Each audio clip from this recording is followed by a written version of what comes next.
Vachibatsire vatitire zvakanaka mangwanana ano. Ini ndinoshamiswa nevanhu vanoti panguva yekunzi ngatinamate munhu anotoadhimaya vamwe vanhu. Haleluya. Hatifaniri kudaro handiti? Tofanira kutaura naivo Mwari. Tikataura naMwari vanoita sei? Vanotipindura handiti? Saka totaura nenhau yeprayer handiti? Kuti chii chinombonzi prayer? Takutaura naMwari. Haleluya. Yesu ungangoyako uchiti ndauya kuzonzwa shoko rezuva ranhasi kuti mufundisi vachaparidza kuti kudi, but iwe unofanira kudzidzawo kutaura nani? naMwari. Ukataura navo vanokupindura handiti? Talking with God handiti? Not talking to God, but talking with God. Tika talking with God takutaura kuti pane conversation ka tichitaura tichinzwanana tichipindurana Mwari vachitiitira zvakanaka handiti? But not talking to God handiti? Ukangotaura kuna Mwari hazvirevo kuti Mwari vachakupindura handiti? But talking with God handiti? Ndofunga varayiridzi varipo kana ndareswa chirungu monigadzirisa nokasika. Talking with na talking to zvinhu tu zvakatisiyanei. So takutaura nenhau yekuti prayer handiti? Talking with God. Hallelujah. Toti Mwari vatibatsire vatitire zvakanaka. So chekutanga tiri panguva yekudzidzisana handiti? Ndofunga takanzi mamaski. Tine mamaski here tese pana God. Ndokuti prayer handiti? Prayer, talking with God. Mwari vachitiitira zvakanaka. Hallelujah. Panapa ndichaverenga, ndichange ndichiverenga hangu mondiregerera ndichashandisa remufoni rechishona. Mwari vachitiitira zvakanaka mascriptures ese ende ndichivhura pano. Mwari vachitiitira zvakanaka. Tati talking with God. So tinotarisira kuti kana tichinge tauya kukereke zviya tikakurumidza kuya kukereke handiti? Hongu chechi yanzi iri kutanga na10. Hazvirevo kuti tichatanga kuzonamata na10 handiti? Kana uchinge wangopinda pachechi chete ibva watanga kutaura nani? naMwari zveupenyu hwako. Haleluya. Hapana kupa prayer point, hapana kupa chi, but taura naMwari. Unotaura navo sei? Through prayer handiti? Hazvinoti prayer ndeyekungoti wavhura muromo wako wakutanga kushamatata. Even unonamatira kana mumwoyo handiti? Uchingofamba famba uchadressa masituations eupenyu hwako. Haleluya. Nokuti ukada kumirira kuti no service chati yatanga chapinda panguva yenda session ndope ndichanamata ipapo, ari kutungamira enda session achatadza kuti ngatinamatire situation yako. Haleluya. But iwe unenge waiadressa kudhara unenge usina dambudziko nazvo, because watoadressa kudhara kuna Mwari and mataura naMwari. Mwari vatoita sei? Vanotokupindura. Hanzi chese chemunokumbira ivai nekutenda kuti machiwana. Haleluya. So kana tichitaura naMwari, Mwari vanoziva kuti tikangosimudza kutenda kwedu Mwari vanotipa, and vatipa tinotozvigamuchira. Mwari vachitiitira zvakanaka. Haleluya.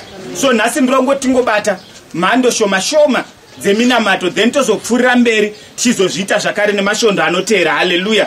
Because tine types of prayers ndodzetirongotibate Mwari vachitiitira zvakanaka, because vamwe tinongonamata chinamatire nje tisingazive kuti paprayer iyi yendiri kunamata izvi, yendiri kunamatira izvi ndofanira kushandisa prayer yakaita sei? Zvinoda chisimba here?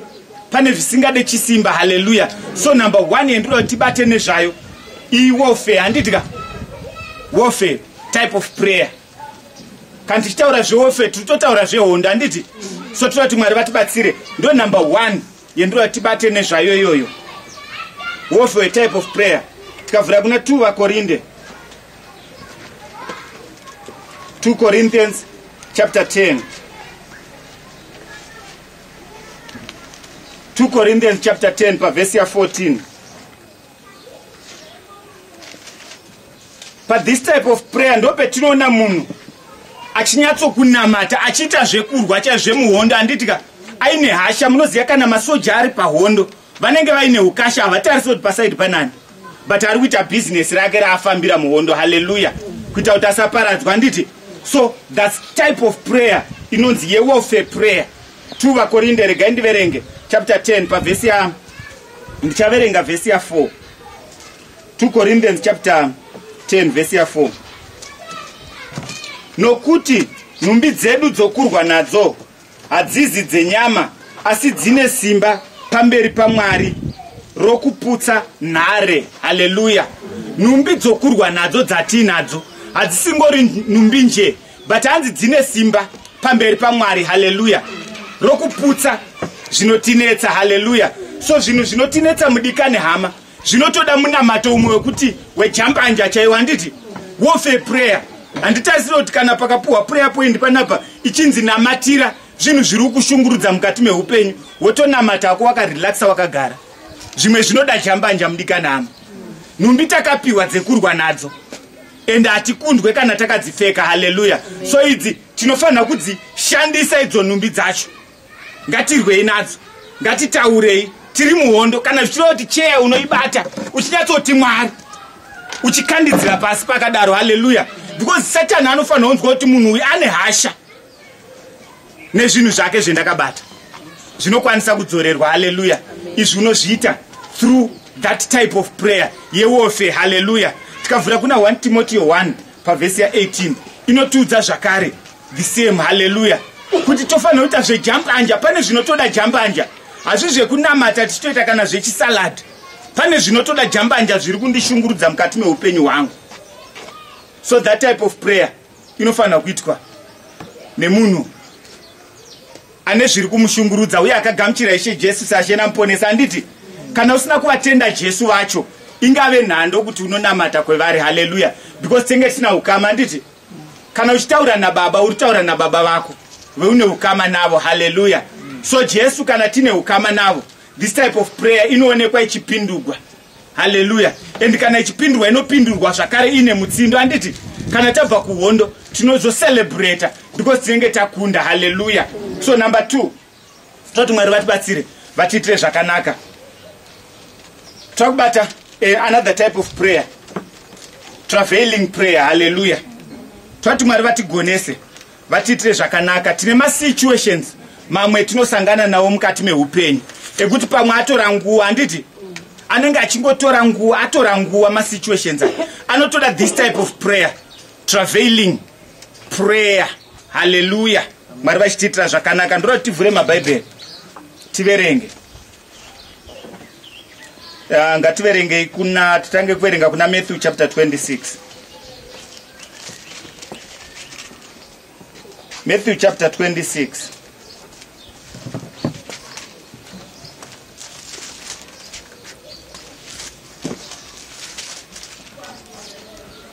Shaverenga verse 36. This type of prayer prayer yemunhu atora nguva. Haleluya. Ari musituation.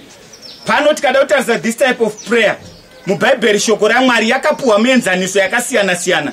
Dzimweni dzenguva inotorwa as an example yemudzimai akazvitakura. Haleluya.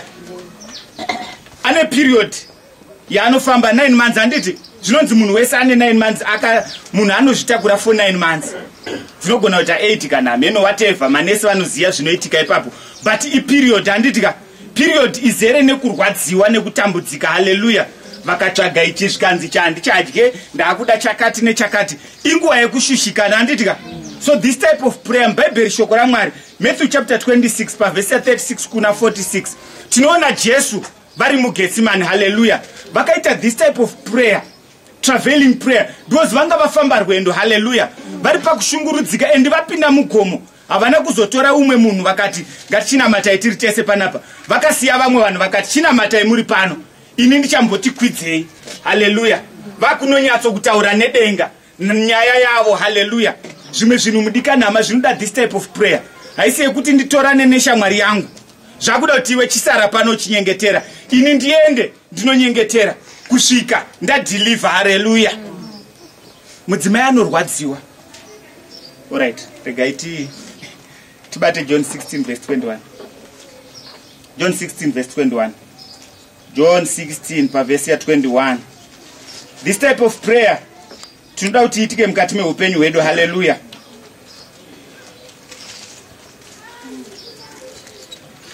Zvimwe zvinhu tinongozvitora light, but zvinenge zvichitoda mamwe matypes emaprayers. Hazvi zvekumirira Sunday service kuti titi tichaenda kuchechi tononamata. Zvakutoda iwe wega mudikanhama. Pavhesi ya 21.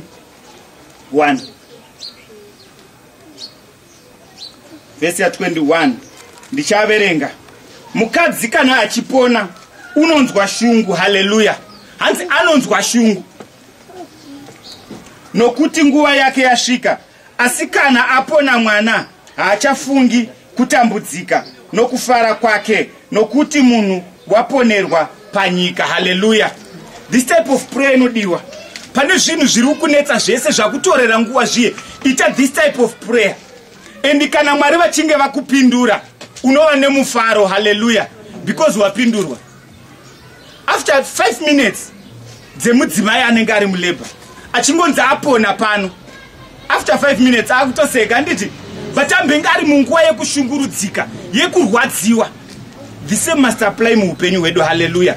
Petinonamata, kana paine chinhu chandirwadzisa mukati meupenyu hwangu, pendinoenda pamberi paMwari, kana Mwari vachinge vandigamuchidza, ndofanira kuita mufaro. Hallelujah.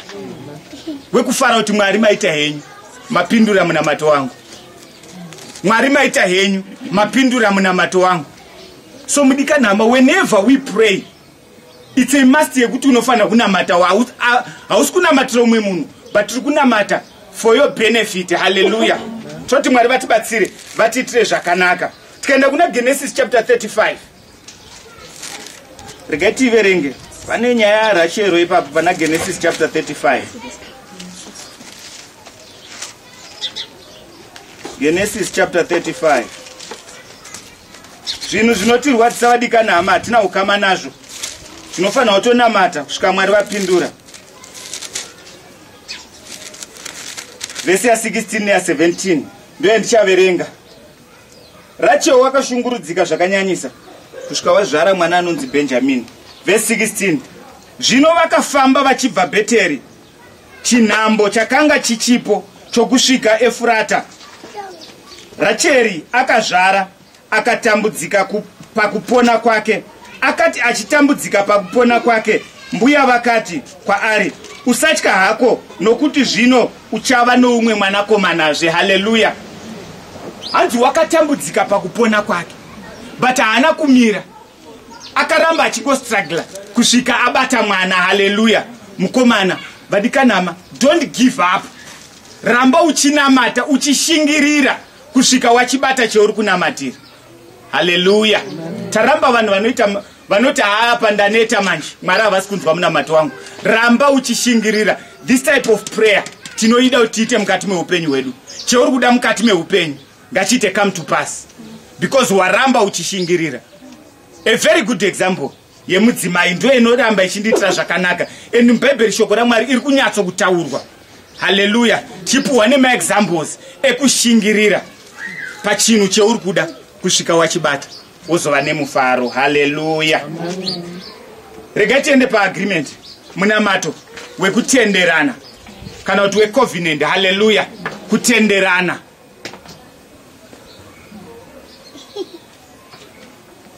Uyu munamato unoitwa pakati pevanhu vaviri. Hallelujah.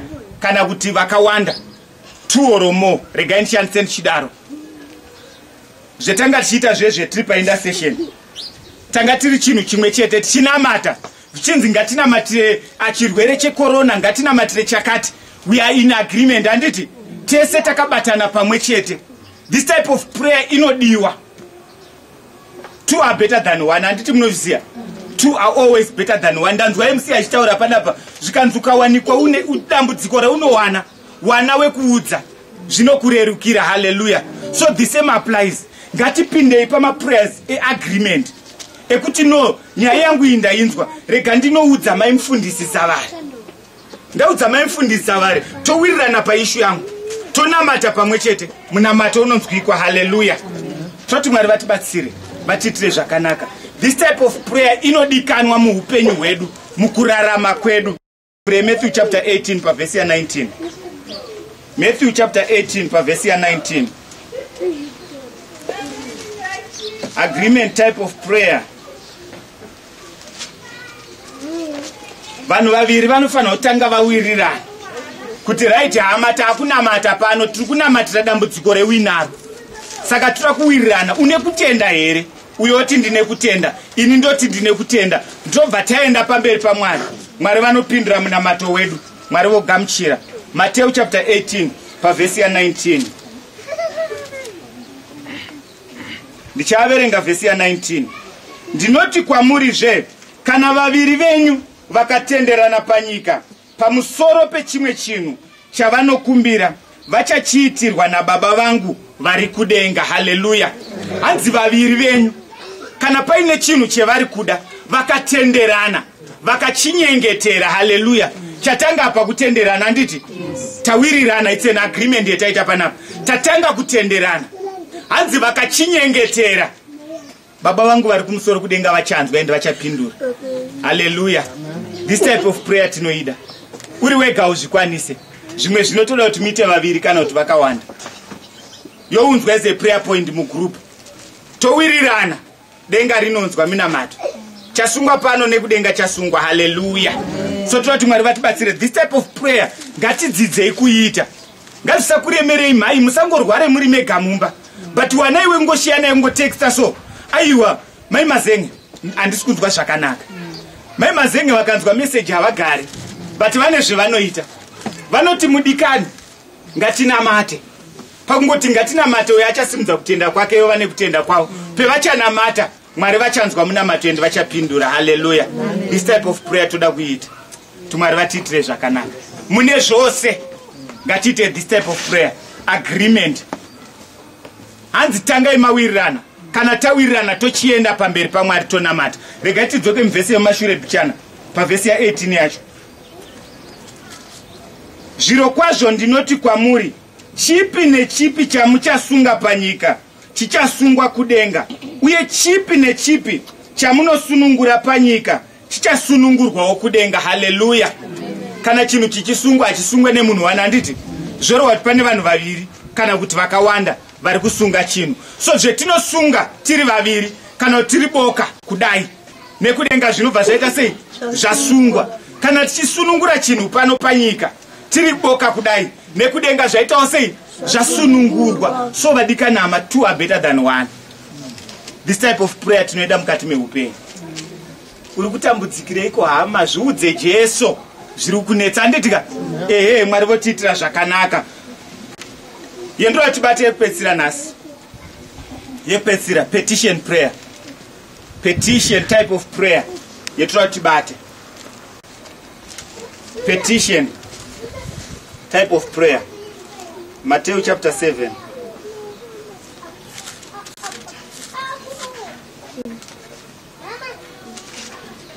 Iyi kana tichitaura nezvayo, munamato wekurequest, handitika?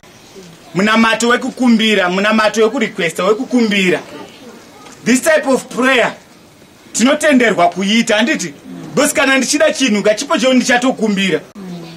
Hazvino chinhu chichangouya, but ndichatoita sei? Ndichakumbira. This type of prayer inodikanwa hama dzangu. Matthew chapter 7. Pavhesi ya 7. Kumbirai muchapiwa, tsvakai muchawana, gogodzai muchazarurirwa. Haleluya. This type of prayer inodiwa. It's biblical. Mwari vari kuti kumbirai. Haukumbire wakanyarara, handiti? Zvorova kuti wakuda kutaura nedenga. Wototi Mwari, pano zvina zvinondimirira zvakanaka. Ndiri kutsvagawo mari yeschool fees. Haleluya. Hanzi uchapiwa. Ukagogodza unozarurirwa. Ukangosvika pamba pedu ukangomira padhoo ukasanoka, hapana anokuvhurira, handiti? Noti handisi kuziva kuti padhoo pane munhu here. But pano Bhaibheri shoko raMwari kuti ukagugudza unozarurirwa. Kana wazarurirwa wopinda wotaura nyaya yako. Haleluya. This type of prayer inodikanwa hama yangu.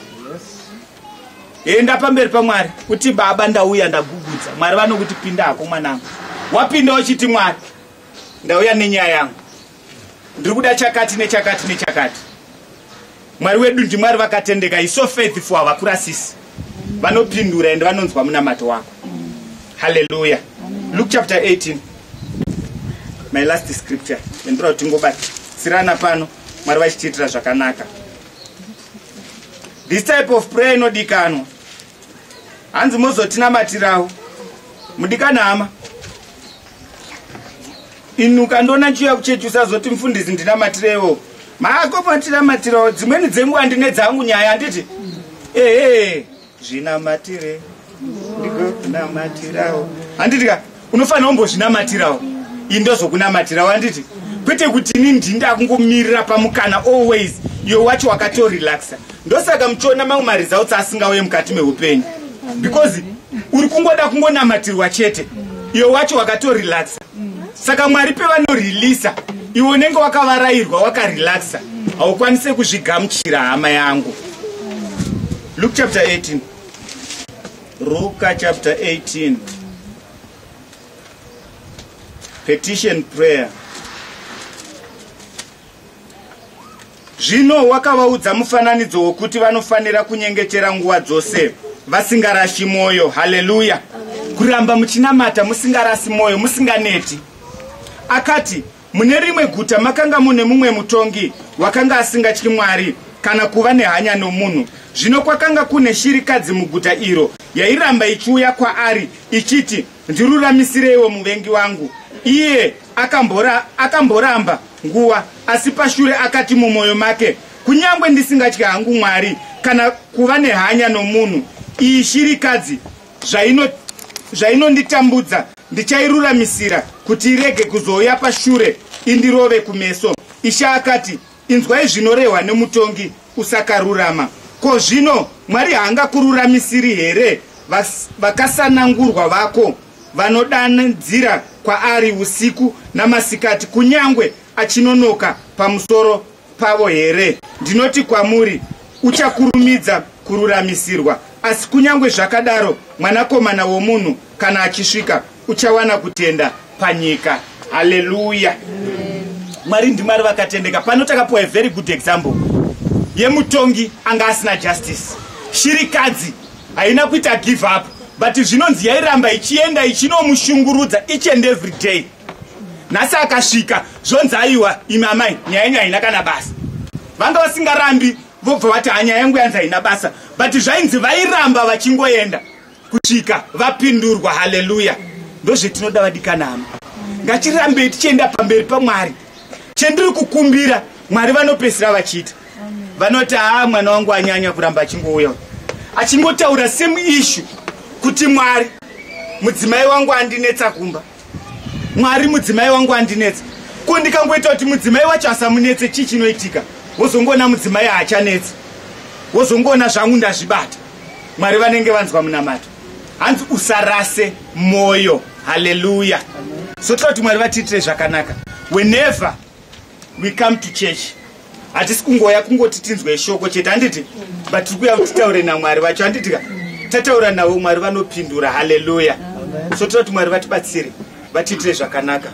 Mumwaka wetiri kufamba unoyu tidzidze kutaura naMwari pese petiri. Munamata hausiwe mangwanana, hausiwe masikati, hausiwe manheru. Tinonamata nguva dzose. Haleluya.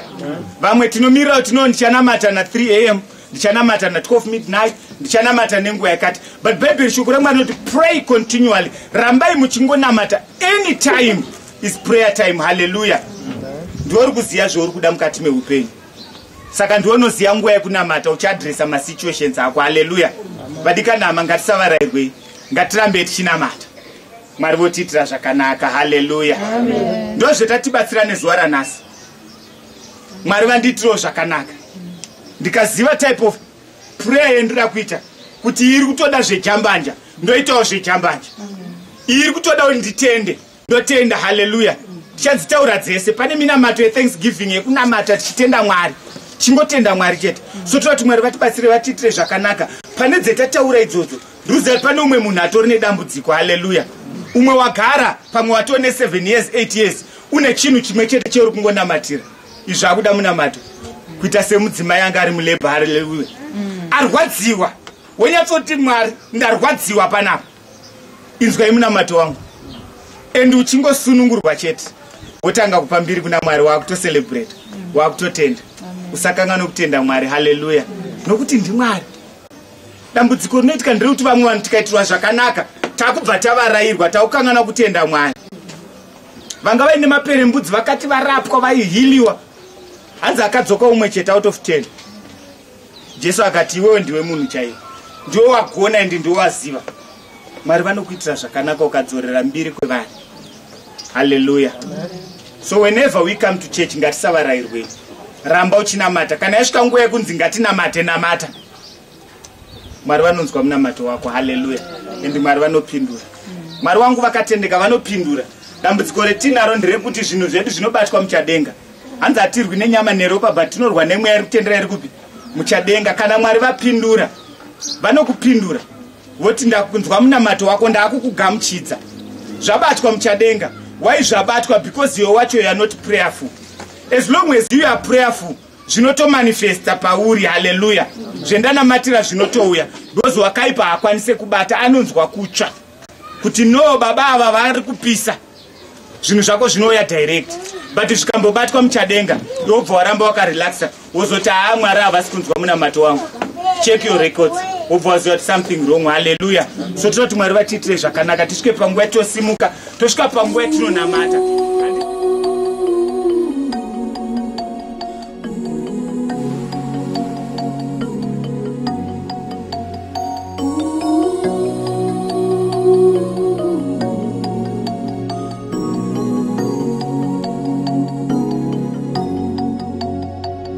Ngariongwe zita rake.